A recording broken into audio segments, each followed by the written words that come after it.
Good morning વિદ્યાર્થી મિત્રો. ગઈકાલના બંને વિડિયા તમે જોયા હશે. એના સમજતા પહેલાં સરેરાશ વિચલન, સરેરાશ વિચલનાંક અને પ્રમાણિત વિચલન અને પ્રમાણિત વિચલનાંક શીખવાડેલા.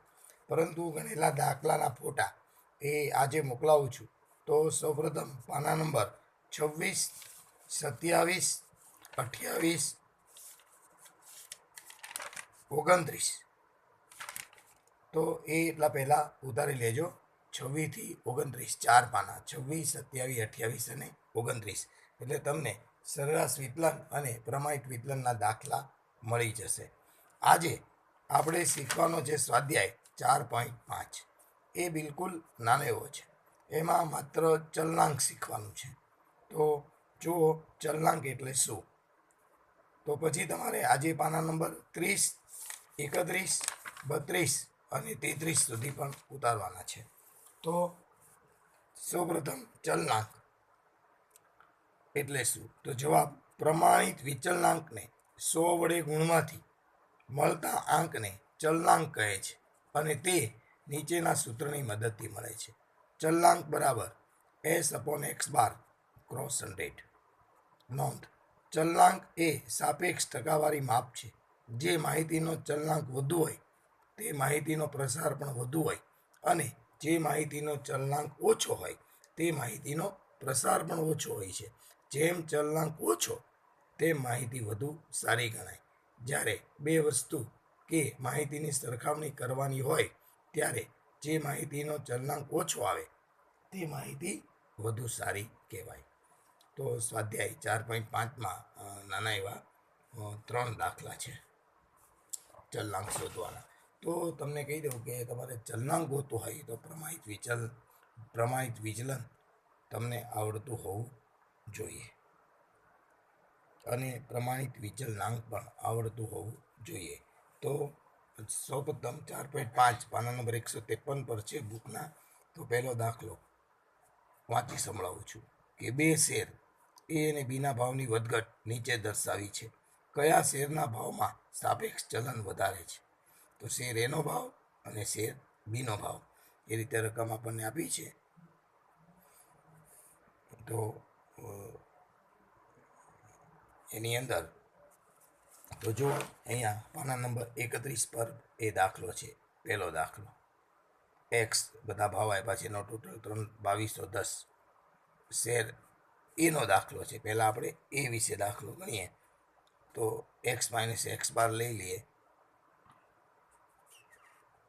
અને x - x બારનો વર્ગ. એવી રીતે બાજુમાં શેર બી માટે માહિતી આપી છે. એનો ટોટલ 1400. એમાંથી દરેકમાંથી એનો મધ્યક 140 આવશે. દરેકમાંથી x - x બાર અને x - x બારનો વર્ગ લઈ લીધો. તો શેર એ માટે ટેબલ છે, શેર બી માટે ટેબલ છે.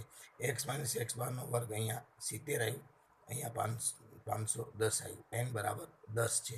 હવે બંનેના પ્રમાણિત વિચલન મેળવી લઈએ. તો જુઓ શેર એ માટે x બાર બરાબર 321 છે. તો એનું પ્રમાણિત વિચલન સિગ્મા x - x બારનો સ્ક્વેર અપોન n 70/10 વર્ગમૂળ 7, 7નું વર્ગમૂળ 2.65. તો અહીંયા એનું પ્રમાણિત વિચલન 2.65 મળ્યું. હવે ચલનાંક મેળવી લઈએ. ચલનાંક આવ્યો S/X બાર ક્રોસ 100. તો 2.65 321 × 100 તો 0.82%. ચલનાંકને આપણે ટકામાં દર્શાવવાનું છે. હવે શેર બી માટે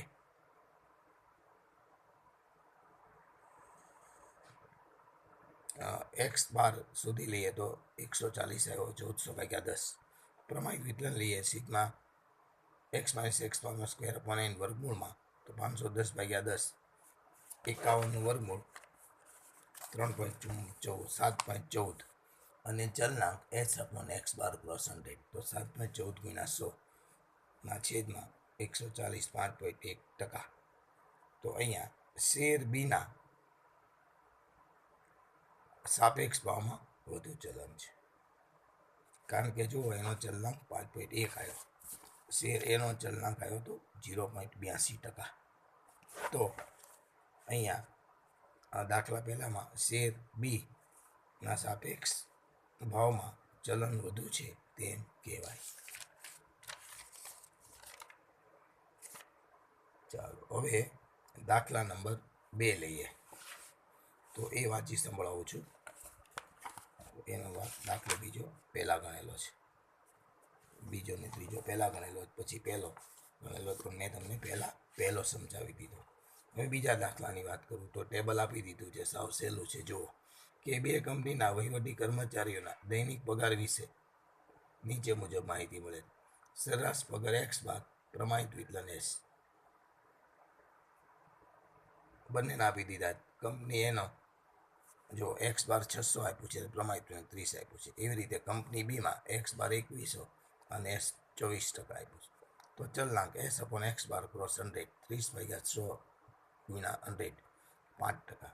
company બીમાં S upon x bar cross 100, 8400/2100 ગુણ્યા 100, તો 4%.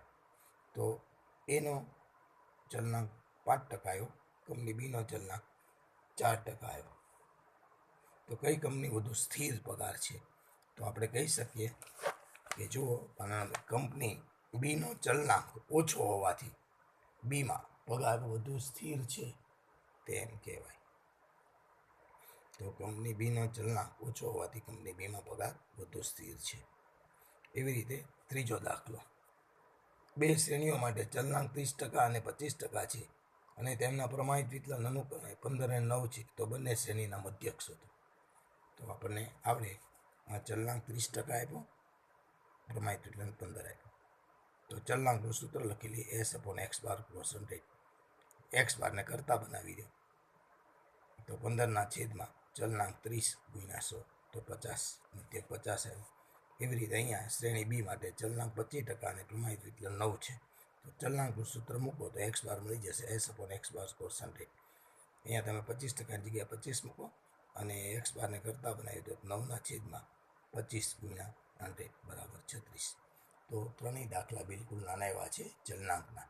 તો આજે તમારે એ પાના નંબર 31 સુધી ઉતારી લેવાનું છે. ગઈકાલે મેં દાખલા ગણાવ્યા હતા, પરંતુ એ તમારે નહીં તો તમે વિડીયોમાં સરખું દેખાય નહીં, એટલા માટે પહેલાં ફોટા તમને મોકલી આપું છું. તો આજે સૌપ્રથમ 26, 27, 28, 29 ઉતારી લેશો એટલે ગઈકાલના બંને વિડીયો સમજાઈ જશે. અને આજના વિડીયા માટે 30, 31, 32 અને 33 પાના નંબર પર તમારે જવાનું છે. હવે આવતીકાલ માટે આગળનો વિડીયો પછી લઈશું. એ પહેલાં આ પાના નંબર 33 પર જે પ્રમાણિત વિચલનના ગુણદોષ છે એ પણ આપણે વાંચી લઈએ, એટલે કાલે પાના નંબર 34થી આગળ જવાય. તો પ્રમાણિત વિચલનના ગુણદોષ જણાવો. તો ગુણ તેની વ્યાખ્યા સ્પષ્ટ અને ચોક્કસ છે. તેની ગણતરીમાં માહિતીના બધા જ અવલોકનનો ઉપયોગ થાય છે. ત્રીજું, પ્રસારના અન્ય માપોની સરખામણીમાં પ્રમાણિત વિચલન વધારે સક્ષમ માપ છે. ચોથું, તે અન્ય બૈજિક પ્રક્રિયાઓ માટે અનુકૂળ માપ છે. તો આ એના ગુણ હતા.